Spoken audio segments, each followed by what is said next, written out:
Bastien Garnier a repris une partie de l'affaire familiale en 2013. L'agriculteur de 36 ans travaille seul avec ses machines. Dernière en date, un trieur de céréales. Ça permet vraiment de séparer les impuretés qui sont à la moisson, ça peut être des poussières. Si on n'investit pas, on est complètement décalé, on aura plus de difficultés à commercialiser nos produits. Des nouvelles machines et encore plus de terrain. Il y a 4 ans, il a grossi la surface de son exploitation de 100 hectares, une nécessité avant tout financière. On est sur un marché mondial, c'est assez compliqué. Par exemple, le blé n'a pas augmenté depuis 20 ans, alors que toutes les charges ont monté. Alors du coup, forcément, les exploitations, elles ont grossi pour pouvoir diluer leur charge de mécanisation sur une plus grande surface.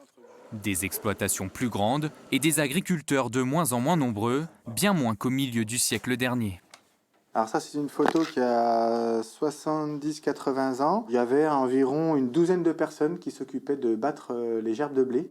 En 15 ans, le village d'Épernay-sous-Gevrey a perdu plus de 50% de ses exploitants. Personnellement, c'est qu'on voit plus grand monde. On est un petit peu tout seul sur nos exploitations. On a des voisins, mais ils sont un petit peu comme nous. On est surchargé de travail, on s'entraide quand même. Bastien Garnier a même pensé tout arrêter en 2016. Il est aujourd'hui le dernier de sa famille à exploiter ses terres depuis au moins 6 générations.